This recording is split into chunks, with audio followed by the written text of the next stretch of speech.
A gente vai agora para esse talk show que se chama Minha História, Sonhos e Propósitos. E eu adoro falar sobre isso e contar uma boa história, porque eu sou jornalista, doutor. Então, eu já tenho 4 livros publicados, 4 biografias, estou escrevendo mais 3. E essas histórias de cada uma das pessoas que a gente conhece, e quando a gente olha para a sua história, que a gente conhece, que a gente vê, que a gente passa ali na frente, né, oftalmon, etc., a gente não imagina, às vezes, como foi difícil dar os passos para chegar até aqui. Não é, doutor? E eu queria que o senhor começasse esse talk show contando um pouquinho para a gente sobre a trajetória desses sonhos, dessa história, dos propósitos. Bem-vindo. Obrigado. Em primeiro lugar, gostaria de agradecer os organizadores do evento, né, pelo convite. Bom, a história do oftalmon, na verdade, começa bem antes da minha existência. Eu vou contar uma história de uma pessoa que viveu até 101 anos, e eu, fazendo um resumo dessa vida de 101 anos, vocês vão entender o que é importante. Algumas, por exemplo, envelhecimento de forma saudável, são vários fatores que influenciam. Aspecto psicológico, emocional, cultural, né?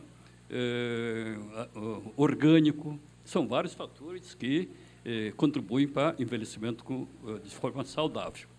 Eu vou contar uma história de uma pessoa que chegou a 101 anos, tá? E que ele representa realmente uma forma saudável de vida, né? Não só de envelhecimento, mas de vida, desde o início. Eu vou falar do meu pai. Meu pai, ele morreu com 101 anos. Com 23 anos, com 22 anos, ele ouviu falar no Brasil, porque tinha umas pessoas conhecidas que falaram: Brasil é uma terra boa, lá tem futuro. Ele ficou louco. Imagina um menino de 22 anos, né, com sonho de fazer a própria vida, ser independente da família, e ele resolveu pedir para os pais, para o pai e para os irmãos, permissão para emigrar para o Brasil. Aí ele chegou para o pai e falou: pai, eu quero ir para o Brasil, eu quero ser independente, né? Vou ver se eu consigo fazer a minha vida sozinho. Aí o pai falou: mas o que você vai fazer no Brasil? Você não precisa ir para o Brasil, né? Você tem boas condições aqui, não há razão de você ir. Ele ficou teimando durante 1 ano. Com 23 anos, ele conseguiu a concordância dos pais e dos irmãos. Aí, com 23 anos, resolveu vir para o Brasil, e como todo imigrante, né, ele foi trabalhar numa fazenda de café no interior de São Paulo. Mas veja a diferença. Ele foi atrás de um sonho. Veja como é importante o sonho, tá? E determinação. Já que ele decidiu que ia vencer na vida, ou seja, ia ser independente, era um menino muito determinado. Que é o propósito, né, doutor? É o propósito, tá? Ele não entendia de caficultura nem nada, não era agricultor, mas veio aqui, trabalhou como ninguém na agricultura. Trabalhou mesmo. A mão dele, a gente via, quando ele tinha 100 anos, era grosso, grande, de tanto ele trabalhar. E outra coisa muito importante, era um homem de muita fé. No Japão, ele era metodista. Ele era da igreja metodista. Era uma pessoa extremamente correta, acreditava no bem, né, que a igreja pregava. Então, era uma pessoa de fé, determinada, sonhadora, né, e resolveu vir para o Brasil. E assim que ele fez a vida dele. Começou como empregado, o pai dele tinha dado dinheiro para... Depois ele ficou sabendo que dava para comprar 10 alqueires de terra com o dinheiro que o pai tinha dado. E o pai e a mãe fizeram roupa social para 2 anos e roupa para o trabalho 2 anos. E sapatos também. Então, ele veio preparado, né? Mas era um menino sonhador. 23 anos sozinho, imagina, coragem. Isso em 1931. Tá? E assim que ele nos educou. Primeiro, quando ele comprou terra aqui no Paraná, em Nova Esperança, comprou 80 alqueires de terra mata virgem. Aí o que ele pensou? Se eu levar meus filhos em Nova Esperança, eles vão virar índios. Aí ele fez o seguinte, ele comprou 13 alqueires e meio aqui em Londrina, próximo da cidade, para educar a gente. Ou seja, era um homem de visão, além disso. Por isso que falei, são vários fatores, cultural também. era um homem muito, eu gostava de ler muito. Ele escrevia diário desde os 16 anos de idade. Toda noite, depois do trabalho, ele lia livro de filosofia, teologia, né, e escrevia o seu diarinho. Tá? Japonês, geralmente, é bravo, né, o velho japonês. Né? Eu nunca apanhei do meu pai, nunca ele me deu uma bronca, nunca vi meu pai falando grosso com minha mãe. Né? Ele soube. Então, veja, são vários fatores que contribuem para a vida saudável e envelhecimento saudável. Tanto é que ele chegou no 101 anos. A história do oftalmão começa, a minha história começa a partir daí. Tá? Aí, há 32 anos atrás, meu pai resolveu dividir a herança em vida. Eu sou o 5º filho dos 5 irmãos, o caçula. Né? E minha parte da herança seria mais ou menos 8, 10 imóveis, apartamento, salas, né, casa. Sabe o que eu fiz? Eu falei para o meu pai, não quero isso aí. O que eu vou fazer com isso? Eu quero em dinheiro. Aí meu pai falou, o que você vai fazer com o dinheiro? Eu vou investir no que eu sei fazer e gosto de fazer. O que você vai fazer? Eu vou montar um hospital. Tá? É assim que começou a história do oftalmão. Tá? Primeiro, educação. Meu pai me educou com exemplo, não com cobrança. Tá? E o que eu faço é continuação da exemplo de vida dele. Tá? Eu fui criado na igreja até 21 anos de idade. Agora eu não frequento mais, tá? Porque a gente vê aqui padre e pastores são iguais, são gente também, né? Sabe? Então a gente começa a enxergar a religião de forma diferente. Não menosprezando a religião, não é isso. Até hoje eu acho que a minha formação se deve a essa formação espiritual. Então, veja... Doutor, e essa formação espiritual, desculpa até interromper, também é um fator determinante Sim, para a qualidade de vida. Sim, por isso que eu falei espiritual, psicológica, emocional, cultural, né? Certo? A forma que a gente é educado, a cultura familiar é muito importante para o determinado tipo de vida que a pessoa leva. Qualidade de vida significa viver de forma equilibrada, certo? Tendo sonhos.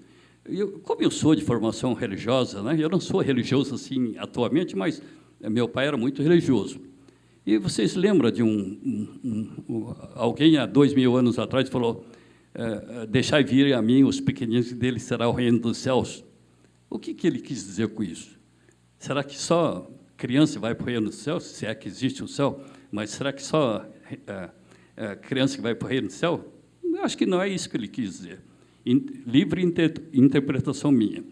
O que ele disse é que a gente nunca deve perder, sabe, o espírito de uma criança. A criança tem uma capacidade de enxergar o mundo de forma extremamente pura, que as pessoas são boas, que é possível viver um mundo bonito. Né?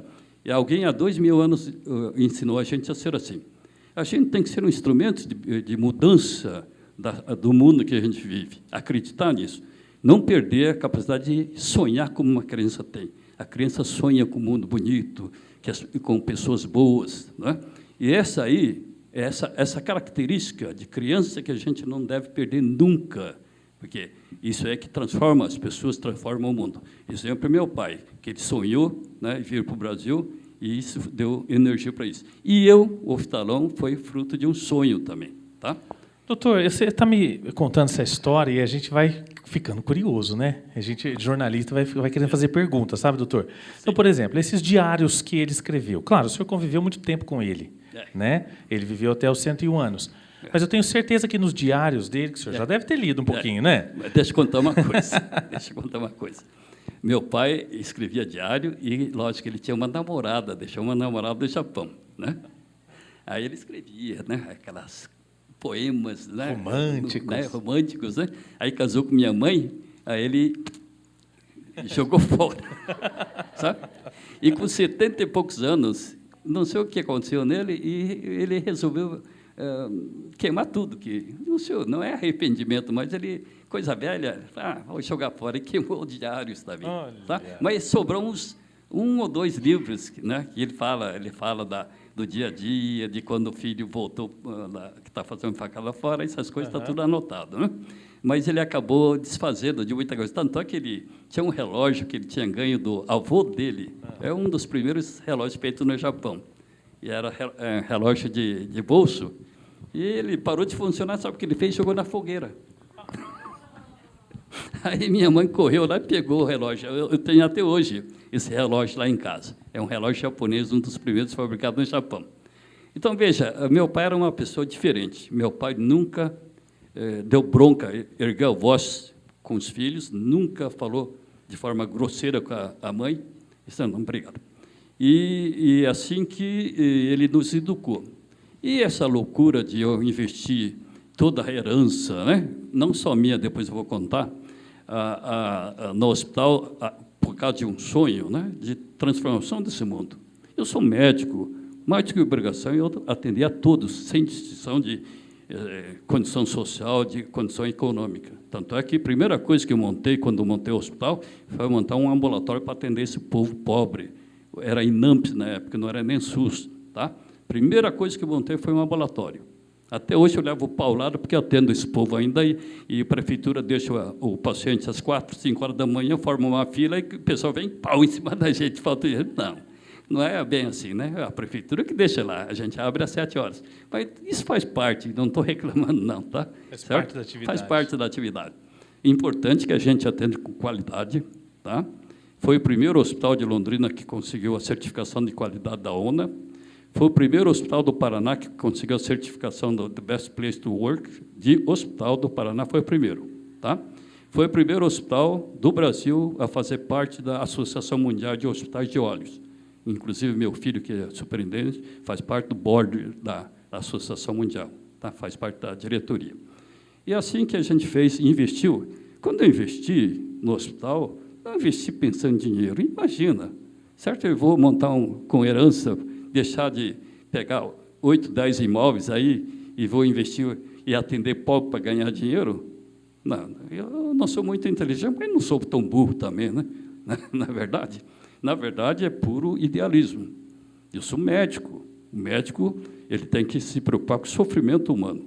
O sofrimento humano não é só consequência da dor orgânica. As condições sociais que ele é submetido provocam muita dor e muitas vezes maior. Essa sensibilidade, nós que somos médicos, temos que ter. Né? A gente é médico para isso. A gente perceber o sofrimento e tentar resolver o problema do sofrimento. E essa característica do hospitalão, tá? Justamente por puro idealismo, é que a gente sobrevive a tantos desafios, como você falou. Tá? O SUS, por exemplo, faz 14 anos que não reajusta a tabela do SUS. O hospital que atende o SUS está quebrado, todos eles, Santa Casa, vocês veem notícias sempre. Né? E a gente vai fazendo várias políticas. A primeira coisa, quando montei um hospital, a primeira coisa que fiz foi conquistar os colegas oftalmologistas da cidade. O que eu fiz? Não montei um consultório para atender convênio particular, para não concorrer com eles. Porque eu atendia 100% do nosso atendimento durante 25 anos, foi exclusivamente SUS, consulta. Tá? E, com isso, conquistei a confiança dos colegas que traziam convênio particular para operar no hospital, para equilibrar o hospital. Tudo é planejado, na verdade. Tá? Não é só sonho, não é só sonhar e fazer. Tem que sonhar, sim, é importante o sonho, mas para tornar realidade o sonho, a gente tem que ser muito racional, tem que ver a parte técnica, como fazer equilíbrio, parte financeira. E a primeira coisa que investi foi em qualidade no hospital. Foi o primeiro hospital do Brasil que foi atrás da ISO na área de saúde. Não existia ISO para a saúde. Eu contratei um consultor de São Paulo, tá? Que entendia de ISO das indústrias, do comércio, contratei ele, ficamos 2 anos sentados uma vez por mês, desenvolvendo um modelo de ISO de qualidade de gestão lá no Oftalon. Isso quando o hospital tinha 5 anos de existência, 25 anos atrás. Doutor, todas essas questões que o senhor está falando, né, buscar o ISO, a qualidade, o get to place, etc., tantos desafios vencidos. Sim. E tantos desafios ainda a serem vencidos, vão influir diretamente na qualidade do atendimento e de vida do paciente. Sim. Então, da mesma maneira que a qualidade de vida, envelhecer com qualidade, reúne uma diferença grande, de diversidade grande de características, também pode ser o contrário, né, doutor? E outra coisa, você vê que desafios que estou falando. Na verdade, tudo na vida não é só o hospital. Todo mundo trabalha em vários ramos. Em toda área tem os seus desafios e dificuldades. Tá? O importante é a gente saber o que está fazendo, o que você quer. Se você sabe que você nasceu para ser médico e cuidar das pessoas, essa é a motivação sua. Tá? Então, quando você está muito motivado por um idealismo, você enfrenta as dificuldades, porque dificuldade é normal da vida. Quantas vezes eu passei uma situação muito difícil. Tá? Eu tive que vender apartamento em Maringá, 3 chácaras, ações que eu tinha herdado para não fechar o hospital. Tá? Eu enfrentei há 15, 16 anos atrás. A dificuldade é normal, mas veja, o pessoal pensa que eu tenho 59 anos, mas daqui a 2 anos eu vou fazer 80 anos. Ó. Por que eu não estou acabado? Porque eu estou fazendo o que eu gosto, com todos esses desafios. Tá? Então, o importante é o que é? Ter sonho, sonhar. Tá? Acreditar no que você está fazendo. Tá? Você tem que acreditar no que está fazendo. Se eu tivesse montado o hospital para ganhar dinheiro, eu tinha fechado esse hospital faz tempo, porque o hospital não dá dinheiro. Né? Não, o que me motiva ir atrás, né, para a sobrevivência Como tantos outros já fecharam, né, doutor? Sim. Que muitas vezes não passa pelo idealismo, pelo sonho, pelo propósito, né? Mas conta a receita, doutor. Tem alguma receita, um suco, alguma coisa para fazer assim, né? Ficar jovem, né? Claro. E fazer o que gosta, né? O por idealismo. Por isso que eu falei que isso é multifatorial, né? Inclusive, família. Família é muito importante, né? Eu tenho uma mulher, né, que está até hoje comigo. Eu acabei com a herança dela, sabe? Quando o hospital entrou em crise, e depois, quando foi aumentar, fizemos um aumento, né, do hospital, eu peguei, o meu sogro me deu o dinheiro, né, naquele tempo era bastante dinheiro, metade da obra, né? Hoje não sei quanto custa uma obra dessa, uns 12 milhões, 6 milhões ele me deu, e o restante eu financiei no BRDE, tá? E assim, em diversas crises que nós passamos, minha parte já tinha acabado, então comecei a vender a parte dela. Tá? Foi um teste bom, porque eu acabei com o patrimônio de herança e ela está comigo até hoje. Né? É por amor mesmo, né, doutor? Então foi um teste muito bom, sabe? Ou seja, o equilíbrio familiar, né? Você pensa que eu estou falando, parece que casamento é coisa perfeita. Lógico que é igual a qualquer outro casamento. O importante é a gente ter maturidade para ver a parte boa da companheira. Eu falei para um colega lá que tinha acabado de separar lá de Curitiba, foi reitor da universidade, eu falei, mas por que você deixou a Ana? Essa menina é muito boa. Não deu certo. Olha, o Júnior, você não fique procurando defeito na sua mulher. Se você procurar defeito na sua mulher, você vai encontrar 1000 defeitos. Procure 3 virtudes que nenhuma outra pessoa pode ter. Se foca nisso. Né? E assim que eu fiz até hoje. E ela é minha grande companheira. Quando eu resolvi montar o hospital, meu sogro e minha sogra eram médicos, já tinham tido o hospital. E quando eu falei que ia pegar a herança, e não receber a herança, mas pegar dinheiro para construir o hospital, eles ficaram apavorados, mas não falaram nada, porque ele não interferia, né? Mas deu uma indireta para a filha, que era filha única, né? Aí a mulher chegou e falou, eu concordo que você faça o hospital só se você me deixar trabalhar com você. Melhor coisa que aconteceu, né? Porque ela, antes de casar comigo, nunca tinha frito um ovo, nem lavado uma calcinha dela. Era criada com mordomia, mas casou comigo top. Aprendeu a cozinhar, a lavar, cuidar de criança, né? E trabalhar comigo. E um dos segredos do hospital ter dado certo é justamente o apoio que eu tive dela. Tá? Isso é fundamental. Então, são múltiplos fatores para... Exatamente isso nos dá qualidade de vida, porque sabe o que é qualidade de vida? É o que a gente está fazendo, ter certeza que está fazendo coisa que a gente quer, correta, de forma correta, não fazendo coisas erradas, e de jeito nenhum. Eu não tenho formação familiar e eu tentar fazer alguma coisa errada. Em absoluto. Sem os excessos, né, doutor? Mas sempre fui correto no que eu faço. Exato. Né? Então, resumindo, família, a vida profissional, os sonhos, o propósito, né, o legado que muitas vezes... Espiritualidade. A vida espiritual, né? O senhor tem descendência de Okinawa? Porque Não, lá em não, Okinawa, doutor, estão os mais longevos do mundo, não é, Naide? E Okinawa é uma das cidades... Meu pai é do oposto, é lá do norte do Japão, de Hokkaido. Mas agora, olhando para frente, né? Você disse o hospital está chegando já há quase 3 décadas, né? 31 anos. 31, já ultrapassou Já. 3 décadas. Claro, não é porque chegou nos 30 anos que vão acabar os desafios, não é? Lógico que não. Da mesma forma que nós vamos envelhecendo e vamos encontrando outros desafios, o hospital também. Tá. Como é que o senhor olha daqui para frente? Você vê como que a gente tem que realmente planejar e olhar para o futuro. Eu investi o meu dinheiro, minha herança, meu e da minha mulher, e construí um hospital para atender basicamente pessoas mais em situações de carência, né? Que é mais do que obrigação minha, não é ação preferencial pelo pobre, é ação de um médico que tem que atender a todos. Uma sociedade como o nosso país, que a base da pirâmide é enorme, em consequência, a gente tem que atender mais pessoas nessa condição. Isso é óbvio, né? Não é questão de ideologia, tá? Não é questão de direita nem esquerda. Fazer o óbvio não tem nada a ver com a coloração da camiseta que a pessoa usa, tá? Então, assim o que eu vi? De diversas dificuldades que a gente enfrentou com o hospital, é sério, a gente enfrentou muita dificuldade. O que eu cheguei à conclusão? Que se eu continuasse como uma entidade privada com fins lucrativos, que nunca deu, mas com fins lucrativos no sentido legal, eu tinha que fechar o hospital ou deixar de atender o SUS e só atender convênio particular.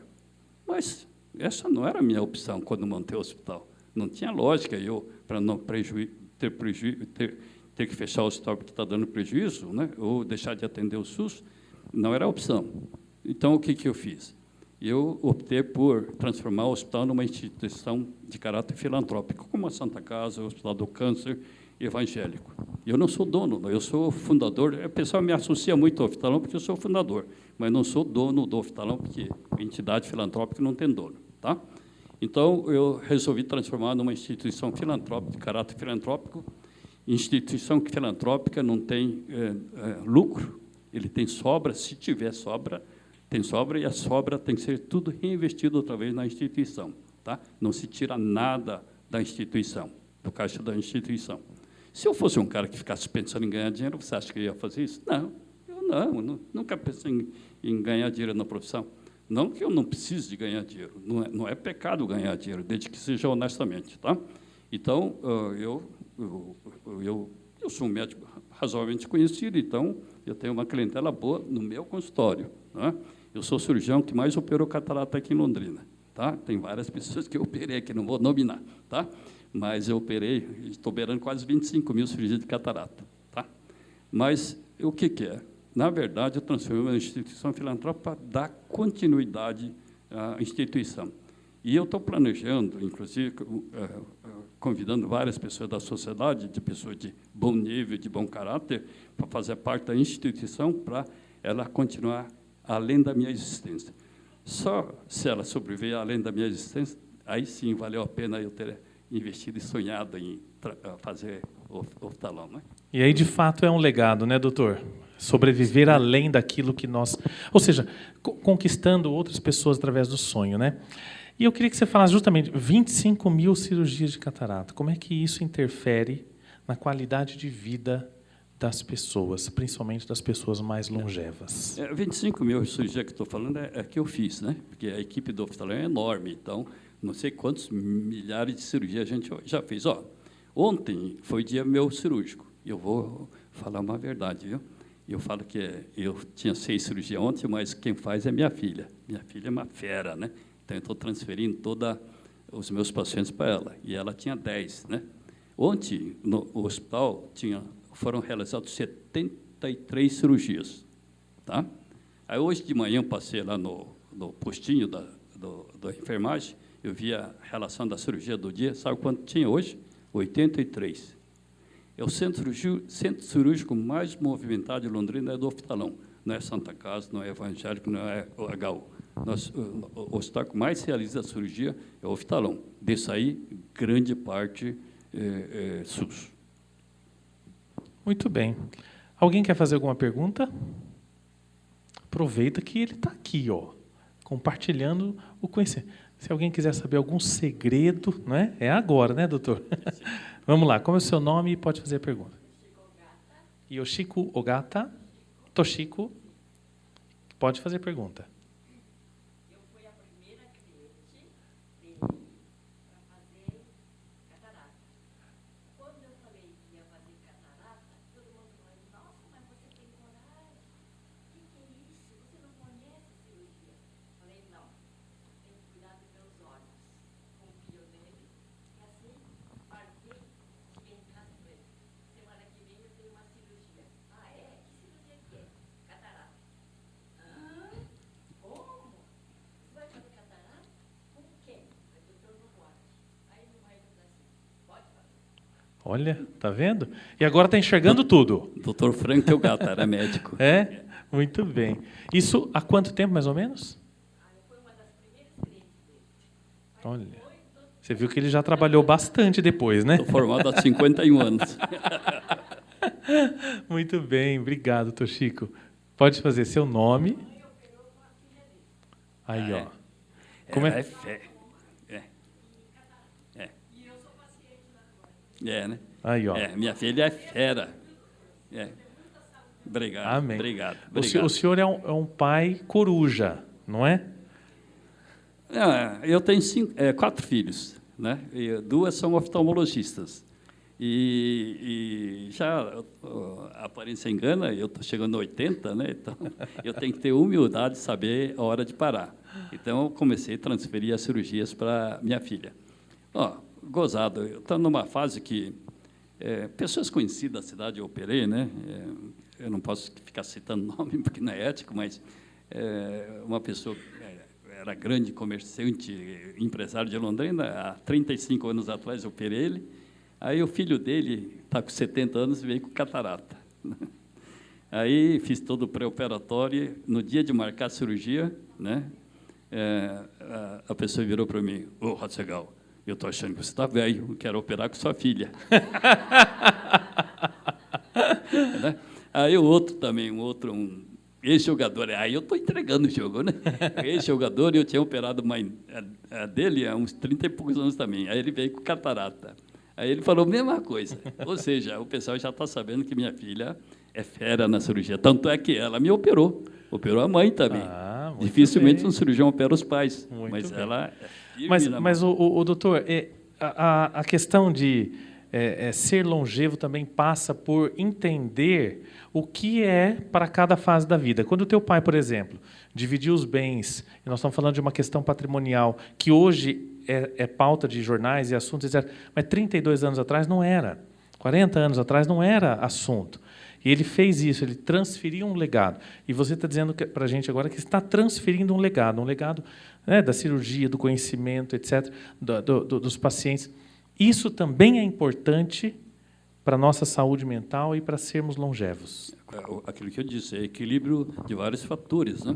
E primeira coisa, a gente lutar por um ideal, né? E ser convicto no que está fazendo.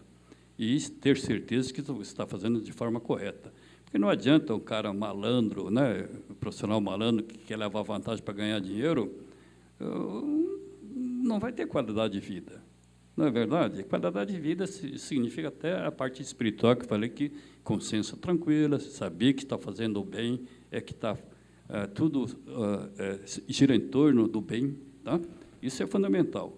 Então eu acho que meu pai não tinha hospital, então ele viveu até 101 anos. Eu tenho hospital, então não sei se chego lá, mas eu chego lá, sim. Com certeza, chego lá porque, olha, é importante, voltando outra vez, essa questão da qualidade. Eu cuido da comida, tá? Eu não como muita carne vermelha, como bastante fruta, né? Faço exercício, eu tenho um consultório no 3º andar, todo dia eu subo a escadaria, desço as escadarias, à tarde subo, desço. Ainda chego em casa, quase todo dia eu faço esteira de 30 minutos, tá? Certo? E faço uma musculaçãozinha básica. Eu não vou ficar bombado depois de 80 anos, fica ridículo, né? Mas eu faço musculação para não perder a musculatura, o resto que sobrou, tá? Então, faço musculação, não bebo. É que meu pai não bebia e, como eu nunca, não que eu seja no sentido religioso, alguma coisa, convicções outras de ser contra álcool, não é nada disso. Tanto é que quando um amigo, eu estou terminando um jogo de golfe, quando eu jogava, né? O cara, toma uma cerveja, eu tomo, não tem problema. Um vinho também, no jantar lá, social, eu mando botar um pouquinho, eu dou uma beliscada. Mas não que eu seja contra bebida alcoólica, não é meu hábito tomar, né? Sabe? Então, essas questões de cuidados com alimentação, não beber, não fumar, né? Não ficar gandanhando pela madrugada, né? Certo? Ficar cuidando da família, viver em família. Eu sou um cara muito antissocial, viu? Vocês não me conhecem aí fora, no mundo, aí, porque eu não saio. Eu sou muito de família. Eu saio de casa de manhã, trabalho e volto para casa, sabe? No começo de 31 anos de hospital, eu almocei no hospital 25 anos. Não voltei para casa, tá? Eu chegava às 7 horas da manhã e era a última a sair do hospital, tá? Porque eu estava fazendo o que eu gostava de fazer. Sim. Eu cheguei a operar... Construindo, né? Eu cheguei a operar 30 cirurgias de catarata num dia, 35, né? Mas não cansava. Eu estava brincando esse dia com um colega no centro cirúrgico. No tempo que eu operava 30 cirurgias, quando chegava no 20º, eu falava, quanto falta? Falta 10, doutor. Oba! Hoje, eu faço 5 cirurgias, quando estou no terceiro, eu falo, quanto falta? Ixi, ainda 2. Ou seja, a idade também pesando, faz diferença, né? Certo? Claro. A gente não é jovem, tá? Mas a gente tem que ter sabedoria para entregar o bastão para pessoas. Exato. Né? Doutor, o papo está muito bom. Tem só mais uma fala aqui, rapidinho, para a gente já encerrar.